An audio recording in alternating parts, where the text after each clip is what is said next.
Under the pale glow of a solitary street lamp, the quiet town of Briarwood awoke to the kind of unease that ripples beneath the surface, subtle yet unnerving.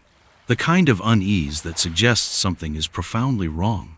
Briarwood wasn't the sort of place where mysteries flourish. It was a postcard-perfect Midwestern town where everyone knew their neighbors, their routines, and even their secrets. But on the morning of the 9th of September 1998, a secret emerged that no one had been prepared for. Claire Holloway, a beloved schoolteacher known for her kindness and warmth, was nowhere to be found. She hadn't shown up for work, something her colleagues found so uncharacteristic that the school principal, Mr. Grayson, called Claire's closest friend, Meredith Lane. Meredith tried reaching Claire several times, but her calls went unanswered. By noon, worry turned to alarm. Meredith decided to stop by Claire's home, a charming two-story Victorian with a white picket fence that usually reflected its owner's bright personality. But today, something was different. The front gate was unlatched, swinging gently in the breeze. The door was slightly ajar, a crack just wide enough to invite unease. Meredith hesitated before stepping inside, calling out Claire's name, but the house was silent. What she found inside was enough to send her rushing back out to call the police. A coffee cup lay shattered on the kitchen floor, its contents dried into a dark stain. Claire's purse and keys were still on the counter, untouched. Upstairs, Meredith noticed a chair tipped over near the bedroom window. The faintest trace of what might have been blood was smeared on the windowsill.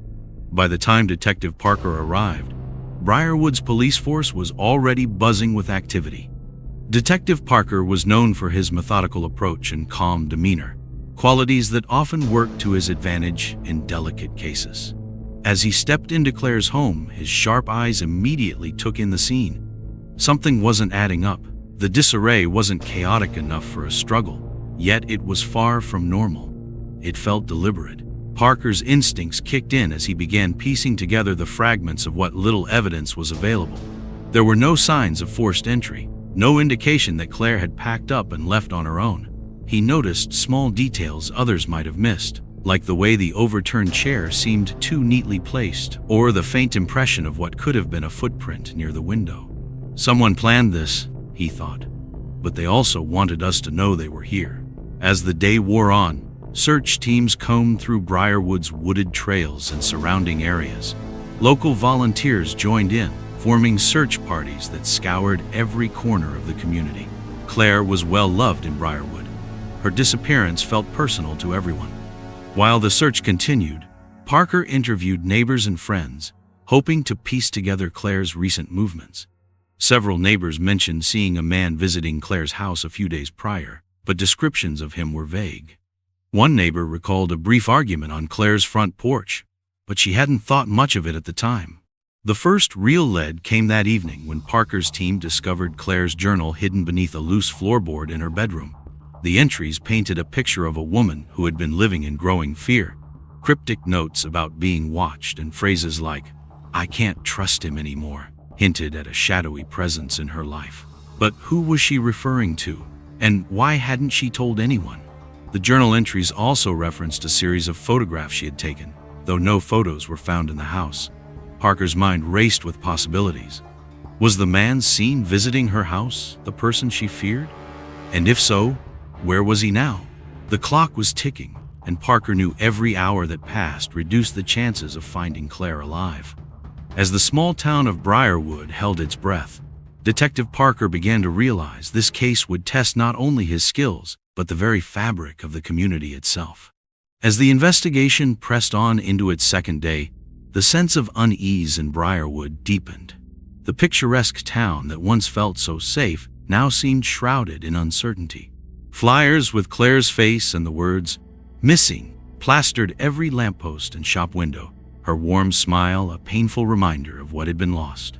Detective Parker, working tirelessly from his temporary headquarters in the Briarwood police station, pored over Claire's journal entries again. The cryptic phrases gnawed at him.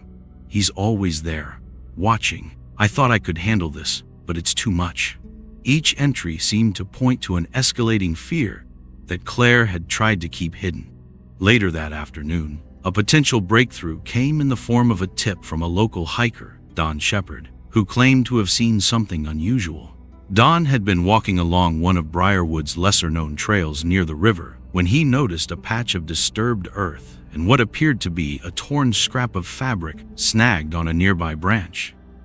"It looked out of place," Don explained to Parker. "I don't know if it's connected, but I thought you'd want to check it out." Parker and a small team headed to the location immediately. As they reached the area Don described, Parker's sharp eye caught the fabric light blue, possibly from a shirt or blouse. Meredith had told Parker earlier that Claire had been wearing a pale blue blouse the last time they'd seen each other. Nearby, Parker noticed faint impressions in the dirt, almost like drag marks, leading deeper into the wood. The trail ended abruptly at the edge of the riverbank. Parker knelt down, running his fingers over a smooth patch of flattened grass.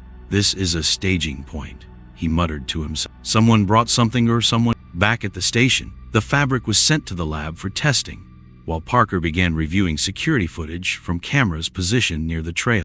Briarwood's small network of surveillance cameras wasn't extensive, but there were a few positioned at trail entrances and parking lots. Hours of footage revealed nothing unusual until Parker's team came across a grainy image from 2 nights earlier. The footage showed a dark sedan pulling into the trail parking lot just after midnight. Though the license plate was unreadable, a tall figure could be seen stepping out of the car and opening the trunk. Moments later, the person appeared to lift a large object, possibly a bag, out of the trunk and disappear into the woods. The footage wasn't enough to identify the person, but it confirmed Parker's growing suspicion that Claire's disappearance was no random event. The dark sedan became his next priority. Meanwhile, Parker continued to dig into Claire's life, searching for anyone who might have had a motive to harm her. Through interviews with her coworkers and friends, a troubling pattern began to emerge. A man named Daniel Reeves, a former boyfriend, had recently reappeared in Claire's life. Daniel was described as charming but possessive, with a temper that made Claire uneasy during their relationship. Though they had broken up years ago, neighbors reported seeing Daniel at Claire's house more frequently in recent weeks. One neighbor, Mrs. Talbot, recalled an incident just days before Claire's disappearance. "I heard raised voices," she said. Claire sounded upset, and then I saw him storm off. I didn't want to meddle, so I kept my distance. Parker's team began tracking Daniel's whereabouts, but he seemed to have vanished. Calls to his cell phone went unanswered, and his last known address was vacant. As the hours turned into days, Parker grew more certain that Daniel wasn't just a person of interest that could be the key to the entire case. But then, just as Parker was starting to connect the dots, a chilling discovery shifted the investigation yet again. A group of teenagers, exploring an abandoned cabin on the outskirts of Briarwood, stumbled upon something horrifying: a blood-stained piece of cloth tied around a wooden post. The cloth was identical to the fabric Parker's team had found earlier, and the location of the cabin was unsettlingly close to where the sedan had been spotted in the footage. Parker raced to the scene, his mind racing with possibilities. Was this a taunt from Claire's abductor, or a desperate cry for? The discovery raised the stakes and left the town asking the question they feared the most. Was this a sign that Claire's fate was sealed, or a clue leading Parker closer to finding her alive? The discovery of the blood-stained cloth tied to the wooden post near the abandoned cabin sent a ripple of shock through Briarwood. Detective Parker stood at the scene, the autumn wind rustling through the trees as officers carefully roped off the area. The cabin, long forgotten by the town, stood in disrepair, its windows boarded up and its paint chipped away by years of neglect. As Parker approached the structure, he noted subtle signs of recent activity. Footprints in the dirt outside the door, broken branches leading from the trail, and a faint but distinct odor of something metallic: blood. Inside, the scene was eerily quiet. Dust hung in the air, illuminated by shafts of light piercing through the broken boards over the windows. In the center of the cabin was a table, its surface scratched and worn. On it lay a collection of disturbing items: a coil of rope, a flashlight, and what appeared to be a journal. Parker approached cautiously, slipping on gloves as he reached for the journal. Flipping through its pages, Parker's stomach tightened. The entries were written in a harsh, almost frantic scrawl. They were disjointed, filled with phrases like, "She'll regret what she did, and I am watching her every move." While the journal didn't name Claire directly, References to her habits, routines, and even specific clothing left little doubt in Parker's mind. The journal's author had been stalking Claire for months. Forensics teams began processing the cabin, collecting fibers, fingerprints, and blood samples for analysis. Meanwhile, Parker returned to the station with the journal, determined to uncover the identity of its author. The handwriting wasn't a match for any known samples from Daniel Reeves, raising the possibility of another player in the case. As Parker sifted through evidence, an unexpected lead emerged.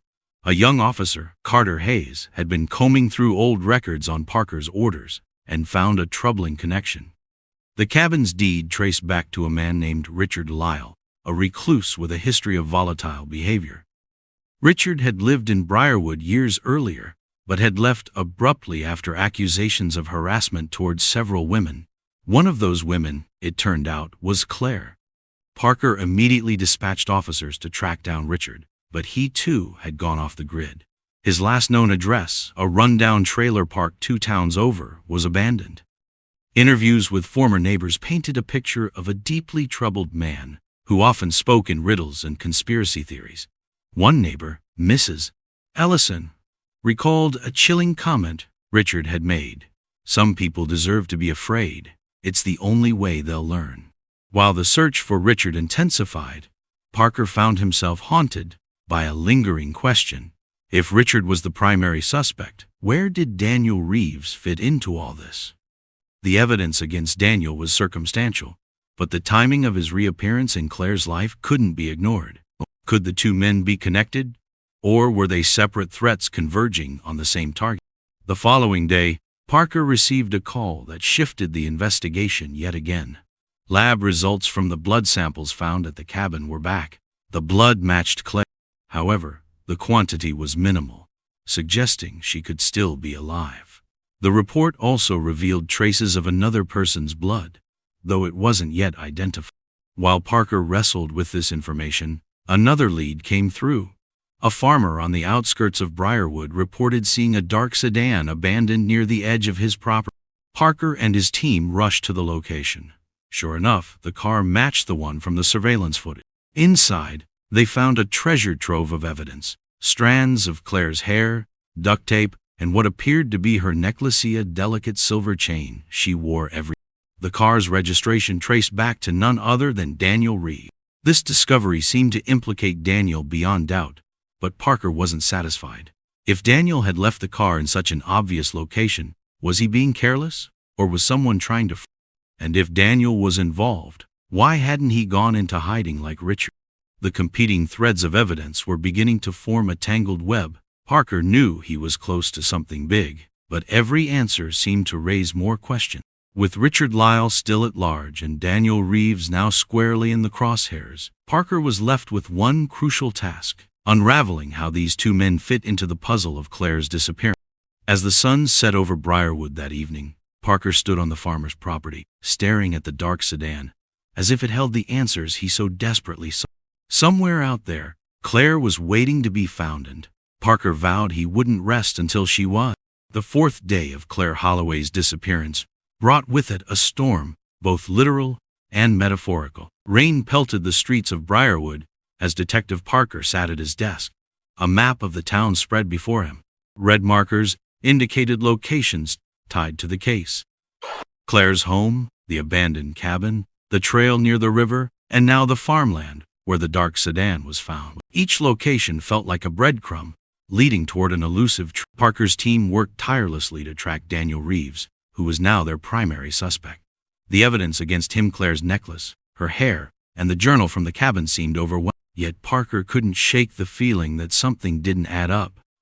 If Daniel had planned this so meticulously, why had he left such obvious traces? Was it arrogance? Or was someone else orchestrating a set? The answers came slowly, starting with the lab results from the blood found in the dark sedan. One sample was confirmed to belong to Claire. The second, however, matched a criminal profile in the state database, Richard Lyle. The revelation brought Parker's suspicions full circle. It wasn't just Daniel or Richard.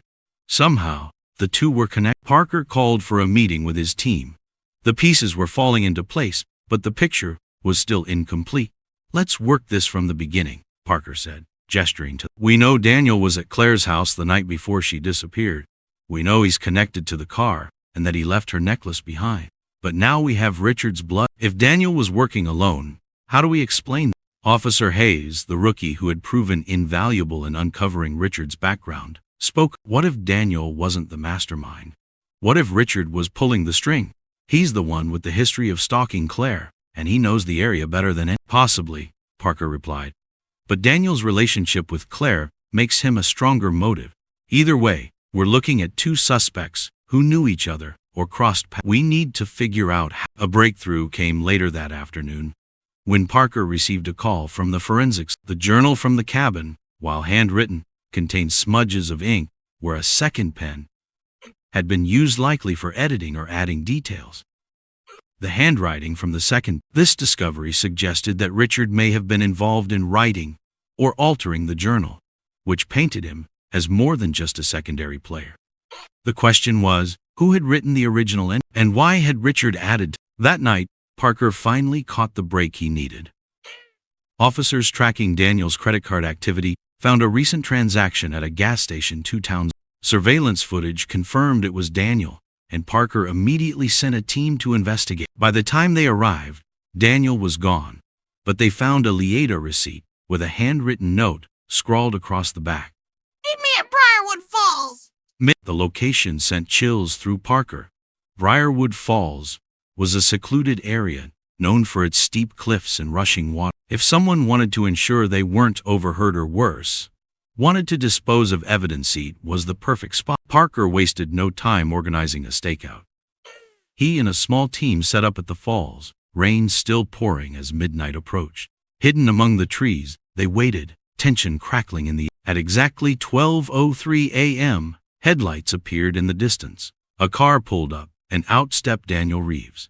He glanced around nervously, clutching something in his hand. Parker's heart pounded as he watched through binoculars, waiting for Daniel's contact to arrive. Minutes later, another figure emerged from the shadows, carrying a flashlight. It was Richard Lyle. The two men exchanged heated words, their voices barely audible over the roar of the fall. Parker motioned for his team to move in, but before they could, Richard lunged at Daniel, shoving him toward the edge of the cliff. Daniel stumbled, grabbing onto a tree branch to steady him. Parker and his team broke cover, rushing toward the confrontation. "Police! Hands in the air!" Parker. Richard froze, his face twisting in rage as he dropped the flashlight and raised his hands. Daniel, shaken but unharmed, sank to his knees as officers cuffed them. Parker approached, his eyes locking onto Richard smirked, but said nothing.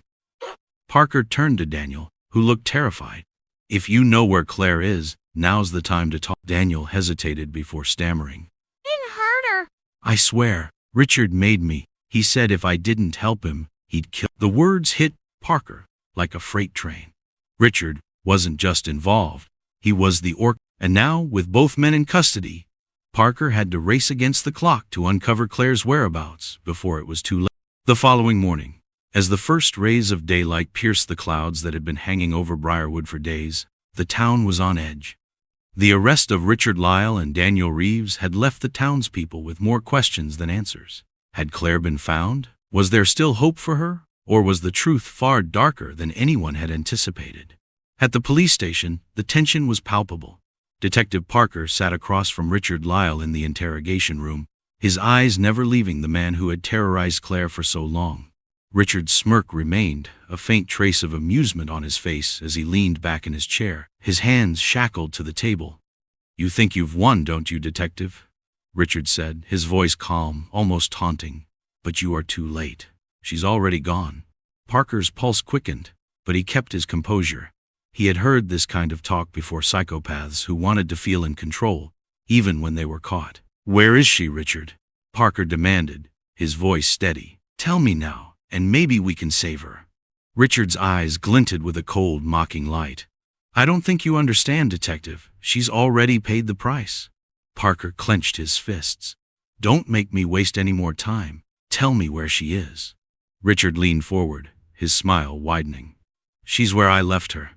You won't find her, not in time."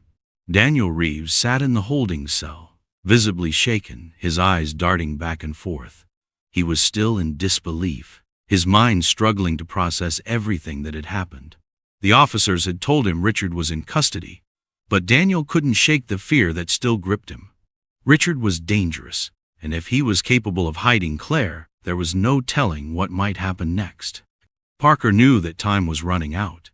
He couldn't afford to play Richard's game. But there was one thing that stood out in Daniel's statement. Richard had said that Claire had paid the price. It was a chilling phrase, one that made Parker fear the worst. Just then, Parker received an urgent call from his team.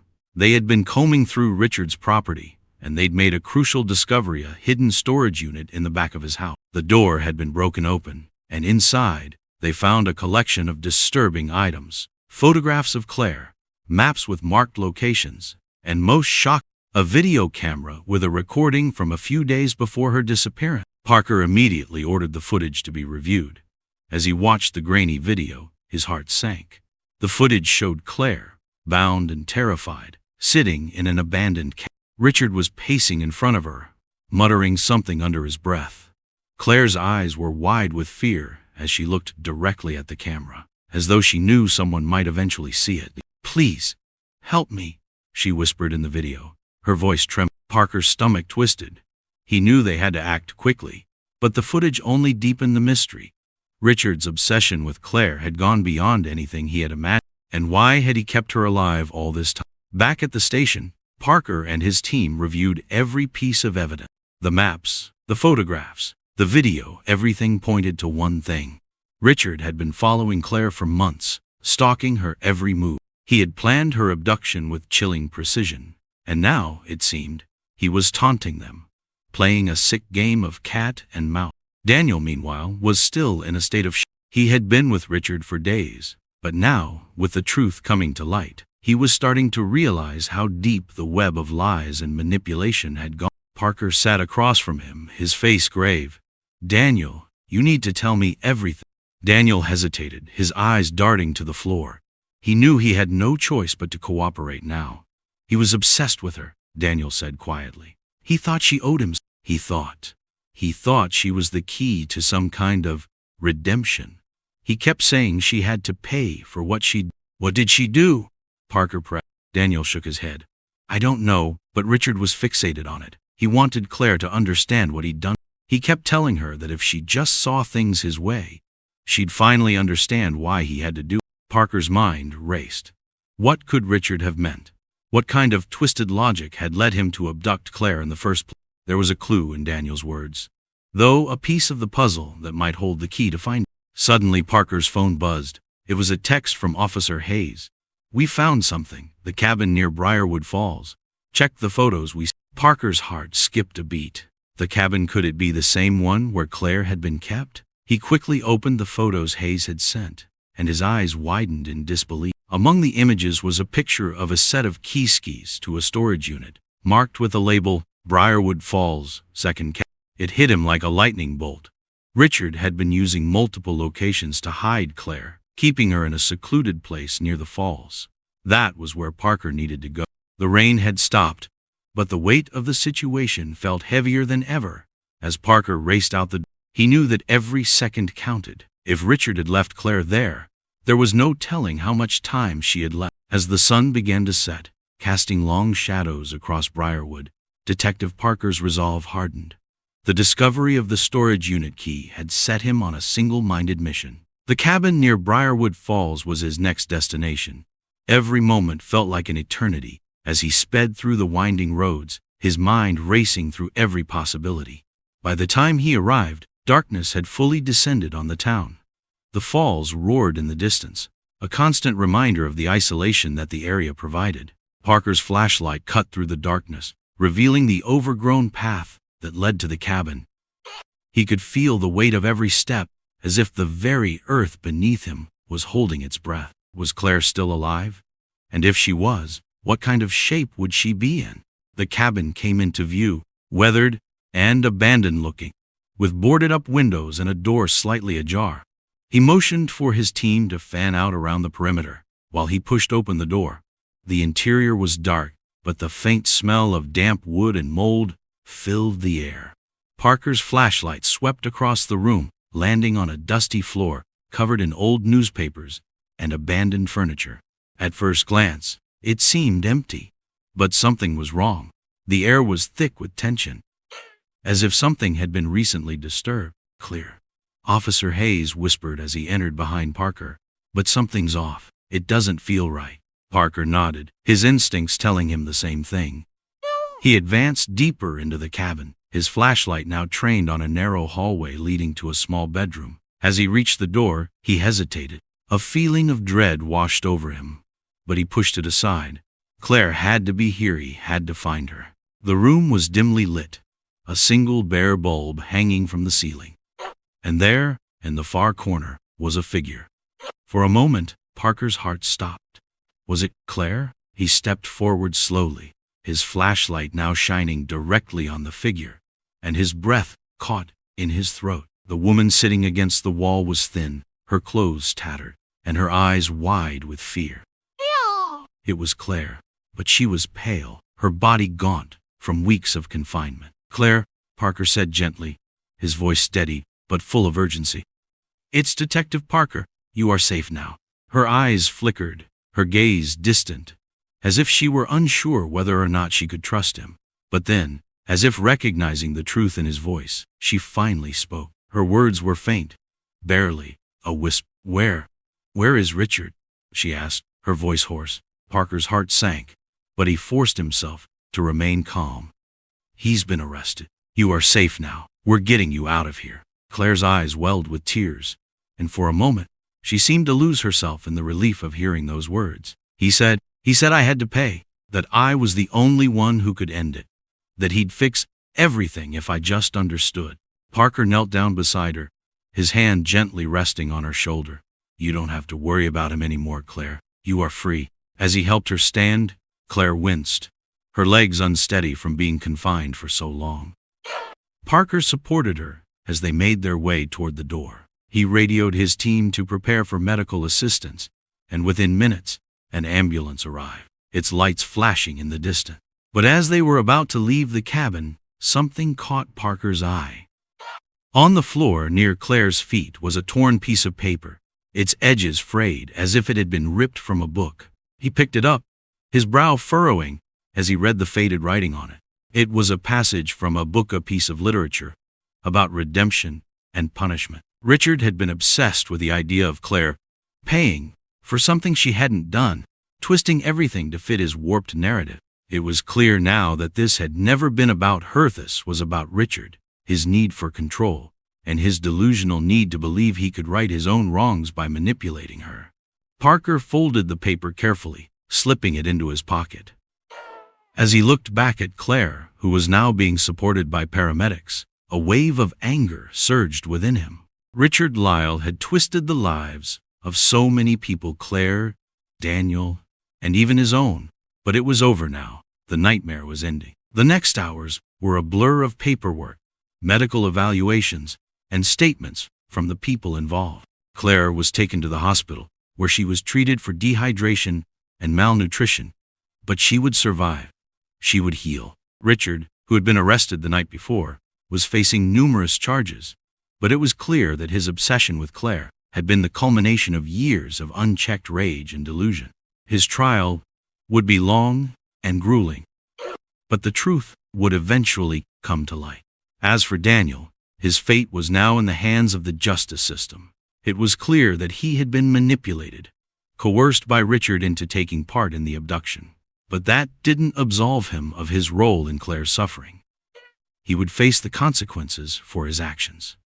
And as for Parker, as he sat alone in his office later that evening, the weight of the case finally began to settle on him. The relief of finding Claire alive was undeniable, but the questions that lingered about what drove Richard to do what he did, about the twisted hold he had over Daniel, and about the many other lives affected by his actions still remained. It wasn't just about solving the case anymore. It was about understanding how deep the darkness could run, how even in the most peaceful of towns, the most horrifying secrets could be hiding, waiting to emerge. Parker sighed, staring at the evidence laid out on his desk. The case had come to a close, but the ripples of what had happened in Briarwood would be felt for a long time. And with that, the final chapter of this haunting tale came to an end, but the memories of what had transpired would never truly fade.